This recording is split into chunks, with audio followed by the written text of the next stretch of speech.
Why is the bus taking so long to come? I don't know either. Oh, Hassan. That reminds me. You promised to tell me other things I need to know about Jummah prayer. You are right. Can you remind me the previous one I told you, so I can know where to start? Yes, of course. You told me that it's not permissible to engage in any conversation during Jummah sermon, and if anyone does, it's not permissible for anyone to tell such person to be silent. Even if it's just shush.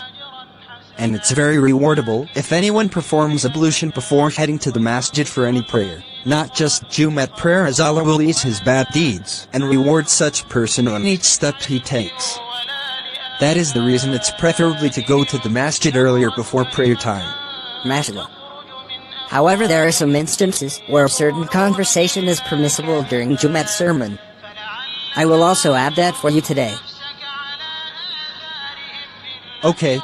Firstly, we are required by the practice of the Prophet, peace be upon him, to trim our nails, shave the hair of our genital area and armpit. It's also part of the sunnah of the Prophet to perform ghusl, that is ritual bath, before heading for Jummah prayer. Is it the same way we perform other ritual bath in Islam? Yes, all ritual baths are the same in Islam except for the intention. To proceed, it's also good to be at the masjid before Imam begins his sermon. According to a hadith narrated by Abu Hurairah, may Allah be pleased with him, the Prophet Muhammad, peace be upon him, said, "The first person to enter the masjid on Friday will receive the reward of sacrificing a camel, the second person will receive the reward of sacrificing a cow, and the third person will receive the reward of sacrificing a ram." Tirmidhi, 496. This hadith highlights the importance of arriving early to the masjid on Fridays, before the Imam begins the sermon. It's a way to show eagerness and dedication to worship and learning. It's also important to know that once the sermon begins, the angels will close their books of record for that Jummah.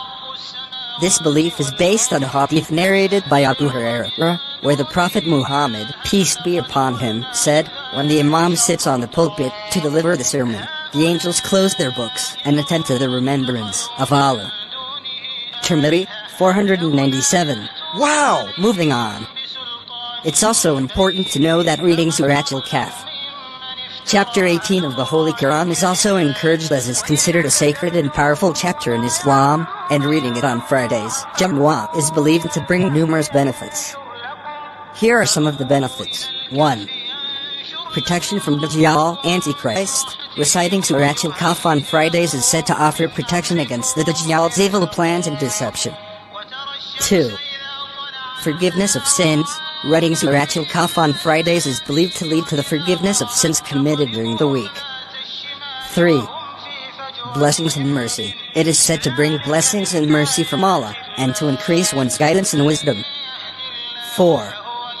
Spiritual growth. Reciting Suratul Khaf on Fridays can help one grow spiritually and strengthen their connection with Allah.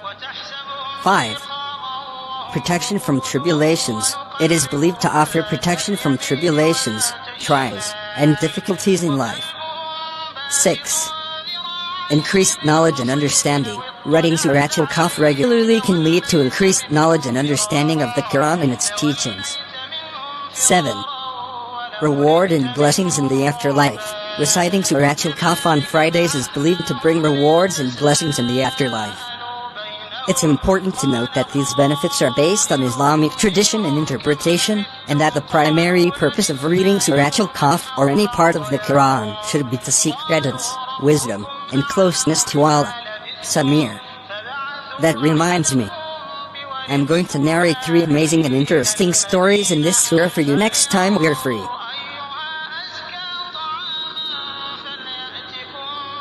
Wow! I can't wait. You know I love stories. You also made mention of Dajjal.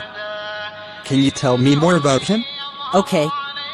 Everything will be later. Let's conclude the one we are discussing now. Okay.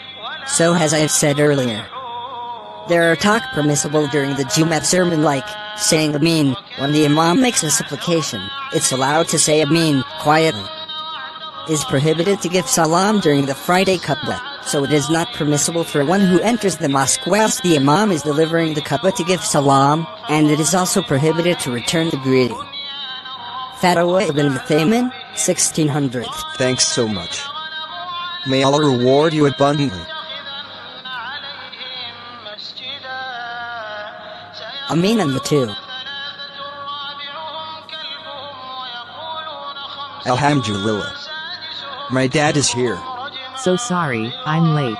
It's okay. I was able to learn many things from Hassan about Friday's etiquette based on the sunnah of the Prophet. That's great, that is the kind of friend I want with you.